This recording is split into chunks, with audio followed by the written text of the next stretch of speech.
When I was a small boy, I used to haunt that section of London around the British Museum. And one day I came across a shop which had a notice over the window which said philosophical instruments. Even as a boy, I knew something about philosophy, but I couldn't imagine what philosophical instruments could be. So I went up to the window, and there displayed were chronometers, slide rules, scales, and all kinds of what we would now call scientific instruments, because science used to be called natural philosophy. Because, as Aristotle says, the beginning of philosophy is wonder.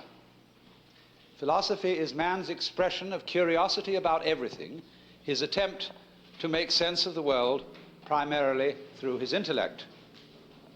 That is to say, his faculty for thinking. And thinking, of course, is a word used in extremely many ways, and is a very vague word for most people. But I use the word thinking now and hereafter, you must understand this, in a very precise way.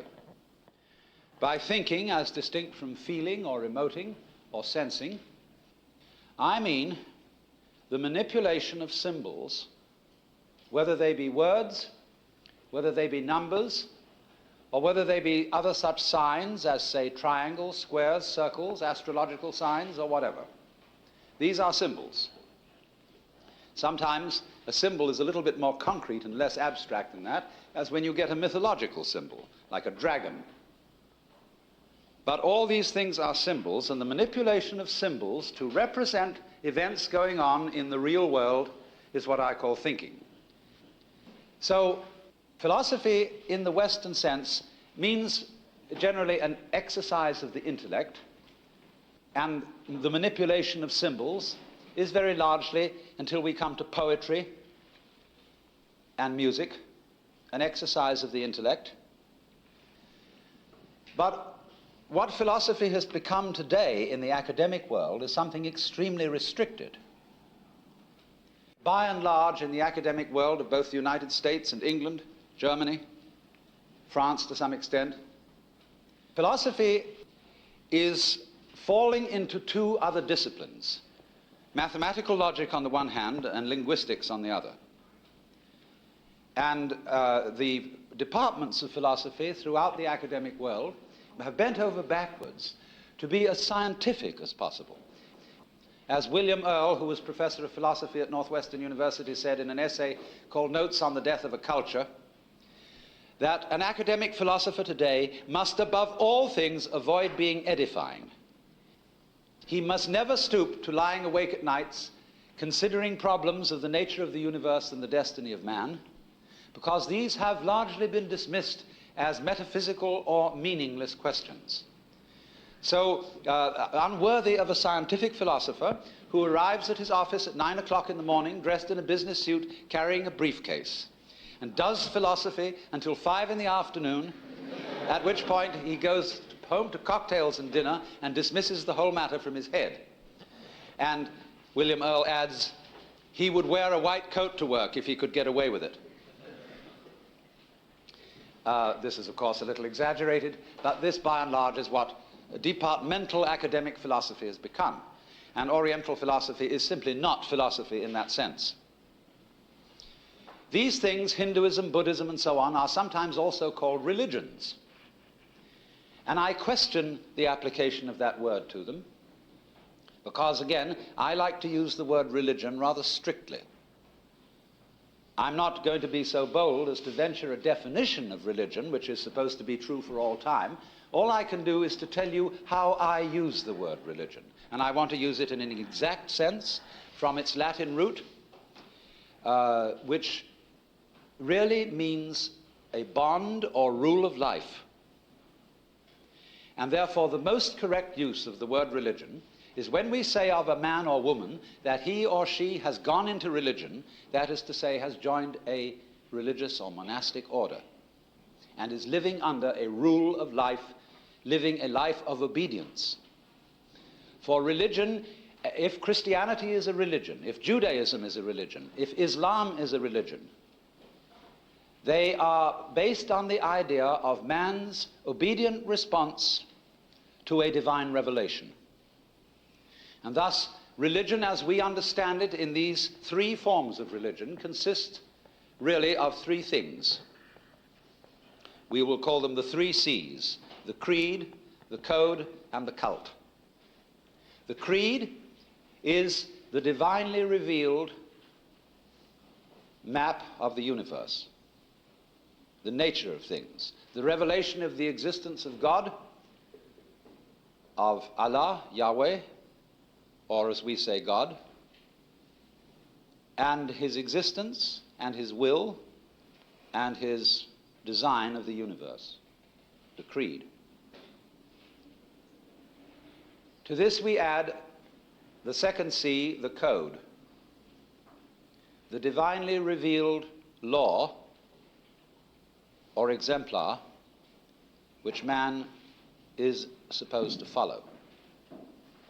In the case of Christianity, there's a certain variation in this, because the principal revelation of the code aspect of things in Christianity, as well as the cult, is not so much a law as a person.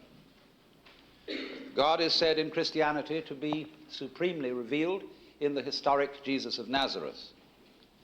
And so the code here becomes really the following of Jesus of Nazareth, not so much in obedience to a law as through the power of divine grace.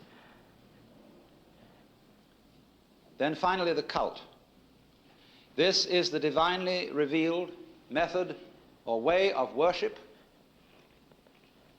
so that man relates himself to God by prayers, by rites, and by sacraments, which in these particular religions are not supposed to be so much man's way of worshiping God as God's way of loving himself, in which man is involved.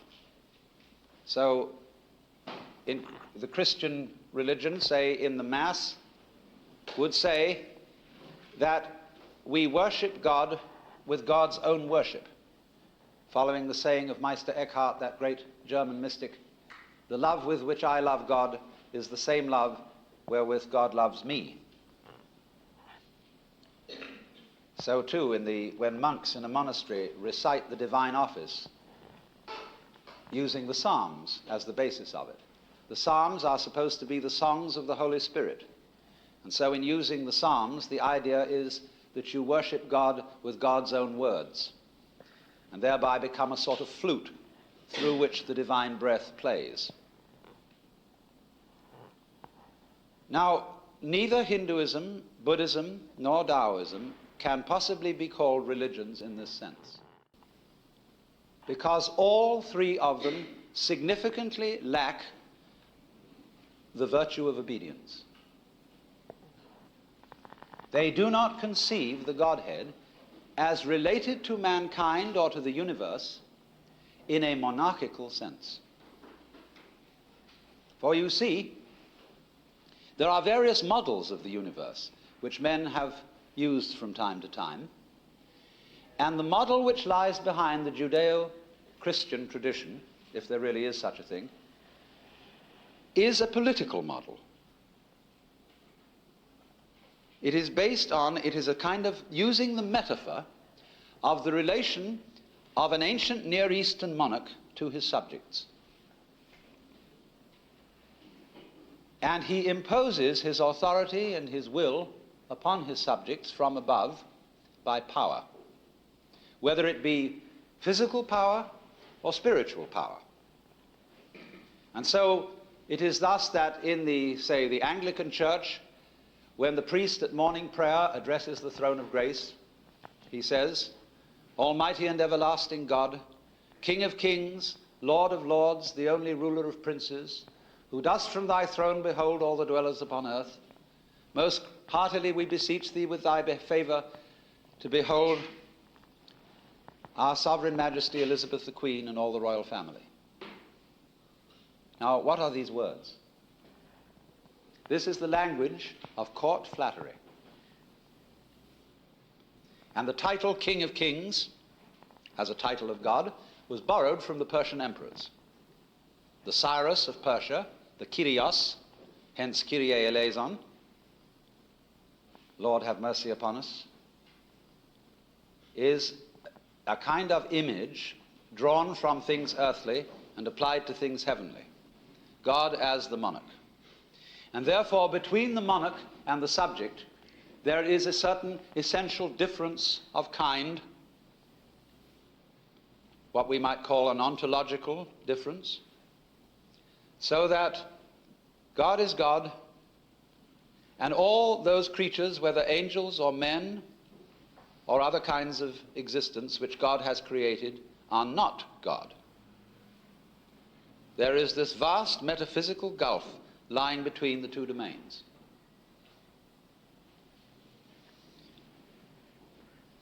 That gives us, as citizens of the United States, some problems. Because as a citizen of the United States, you have believed and do believe that a republic is the best form of government. How can this be maintained if the government of the universe is a monarchy? For surely in that case a monarchy will be the best form of government. And many of the conflicts in our society arise from the fact that although we are running a republic, many of the members of this republic believe, or believe that they ought to believe, that the universe is a monarchy. And therefore they are above all insistent upon obedience to law and order.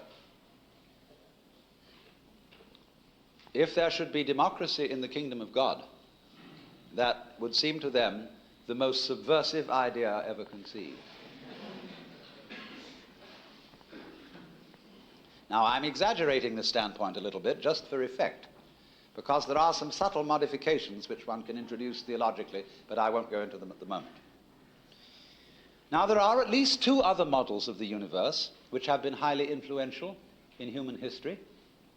One is dramatic, where God is not the skillful maker of the world, standing above it as its artificer and king, but where God is the actor of the world, as an actor of a stage play, the actor who is playing all the parts at once. And this is essentially the Hindu model of the universe. Everybody is God in a mask. And of course, as you know, our own word, person, is from the Latin persona, that through which comes sound. And this word was used for the masks worn by actors in the Greco-Roman theatre, which, being an open-air theatre, required a projection of the voice, so the actors wore masks with megaphonic mouths. And so the word person has, however, in the course of time, come to mean the real you. There was a very serious mistake made in translation from Greek to Latin when one began to talk about the three persons of the Holy Trinity. The three masks of God wasn't quite the right idea, because the Greek word was hypostasis, not a word prosopon, which would have meant properly translated person. Hypostasis is a very difficult word to translate. You could say that ice, water, and steam were three hypostases of the same thing. And that would be a little better analogy, not too good. But in Hindu thought, every individual as a person is a mask, but fundamentally a mask of the Godhead. A mask of a Godhead who, although the actor behind all parts, the player of all games, is indefinable for the same reason that you can't bite your own teeth.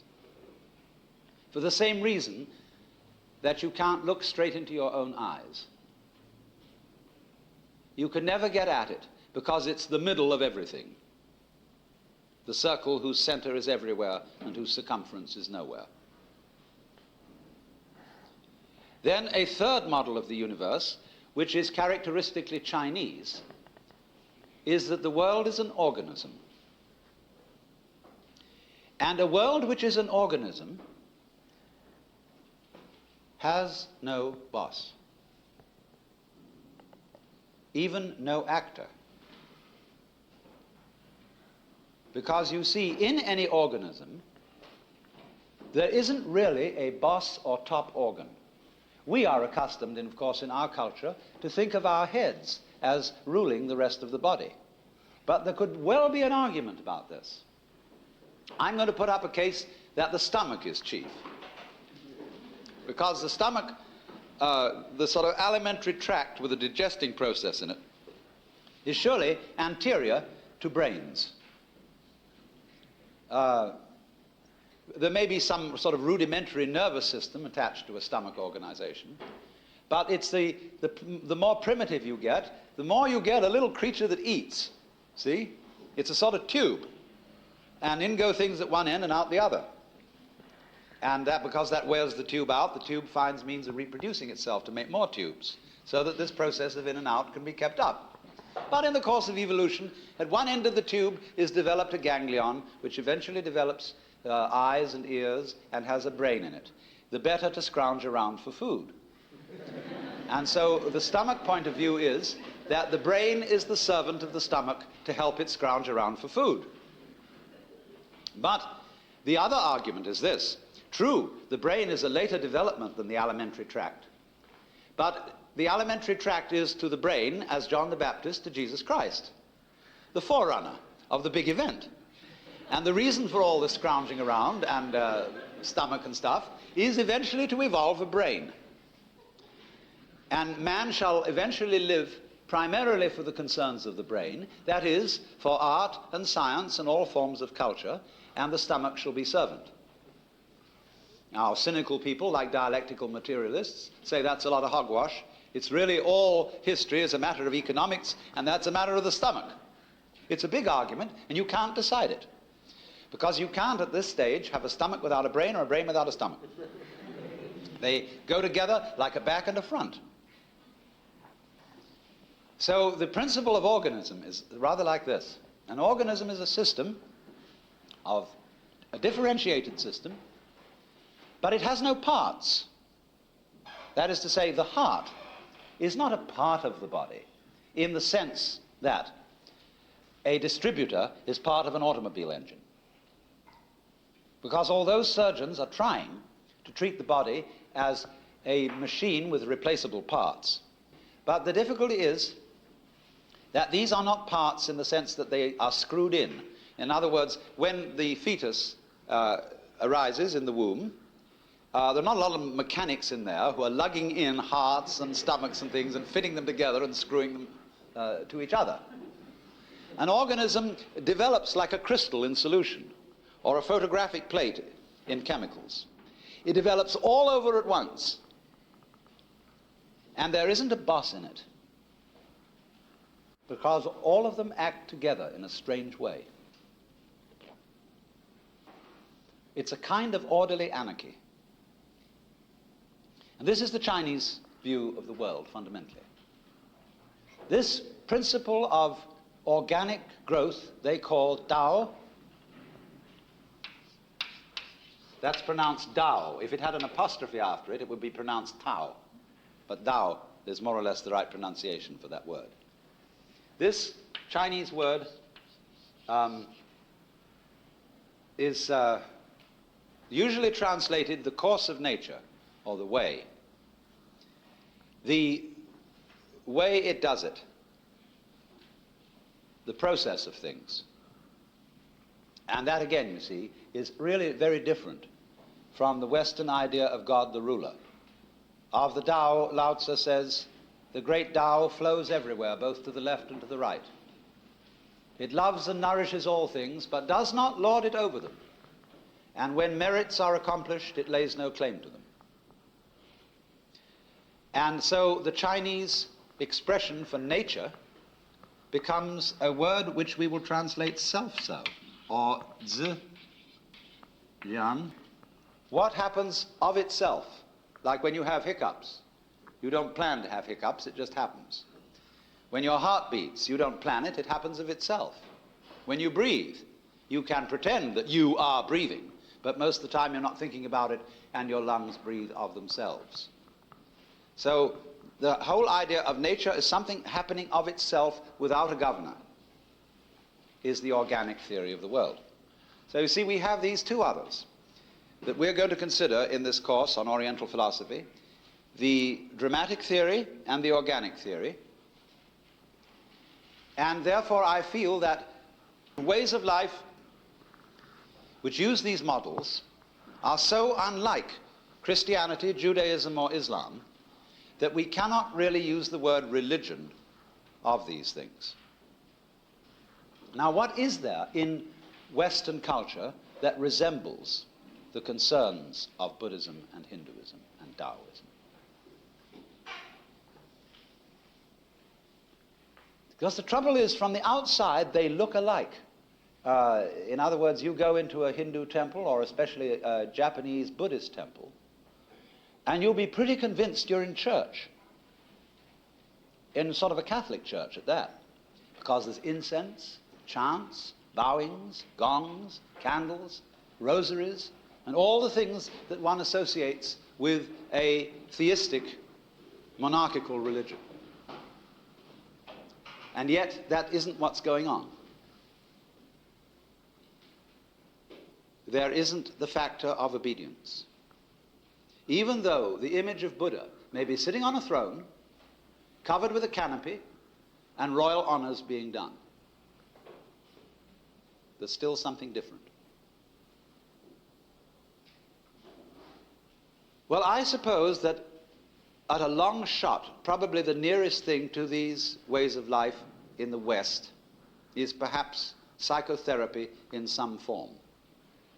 Not all forms of psychotherapy. Because the objective of psychotherapy is, as you might say, to change where your head's at. Is to change your state of consciousness. If you, in other words, you're horribly depressed, if you're terrified, if you're under hallucinations, you see a head shrinker. And he tries to change your state of consciousness. And so, fundamentally, these disciplines, these Oriental ways, are concerned basically with changing your state of consciousness.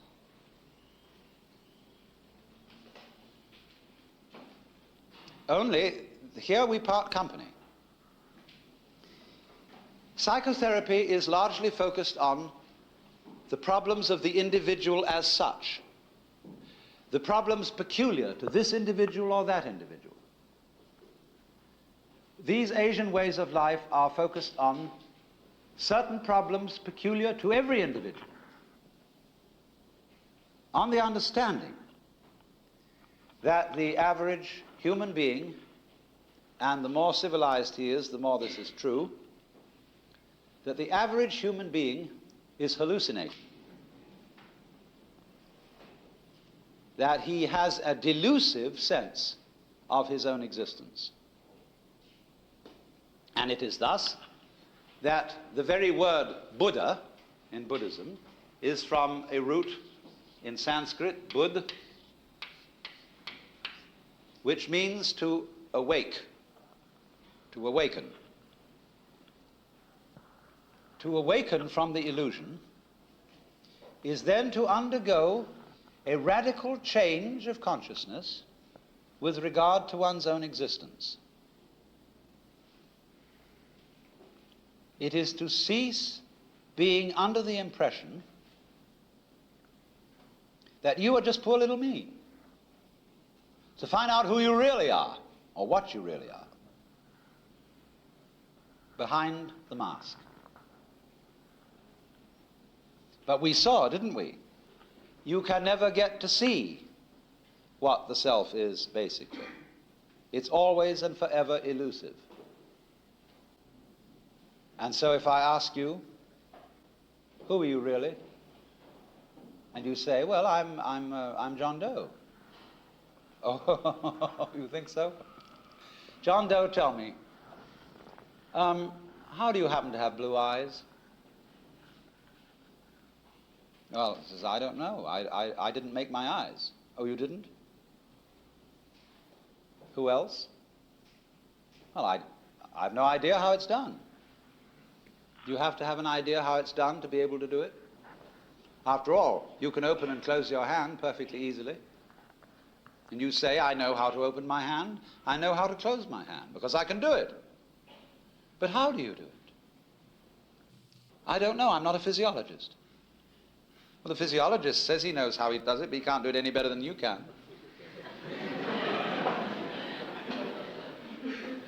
So you're opening and closing your hand, aren't you? You don't know how you do it. Maybe you're bluing your eyes, too. You don't know how you do it. Because when you say, I don't know how I do it, all you are saying is, I do know how to do it, but I can't put it into words. I cannot, in other words, translate the activity called opening and closing my hand into an exact system of symbols, into thinking. That's all. And actually, to translate the opening and closing of your hand into an exact system of symbols would take forever. Because trying to understand the world purely by thinking about it is as clumsy a process as trying to drink the Pacific Ocean out of a pint beer mug. You can only take it one mug at a time. And so in thinking about things, you can only think one thought at a time, one after another, in series. Thinking is a linear process, like writing. One thought after another. As we say, you can only think of one thing at a time. But that's too slow for understanding anything at all. Much too slow. And our sensory input is much more than any kind of one thing at a time. And we respond with a certain aspect of our minds to the total sensory input that's coming in, only we are not consciously aware of it. But nevertheless, you're doing it. But what kind of you is this? Certainly isn't John Doe. Isn't that little ego freak?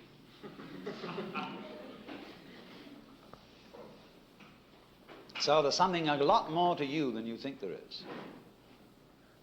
And that's why the Hindu would say that the real you is the self, capital S, the self of the universe. Because at that level of one's existence, one is not really separate from everything else that's going on. So you see, we have something here which I will call not philosophy, except in the most ancient sense of basic curiosity. I prefer to call these disciplines ways of liberation. Ways of liberation from Maya.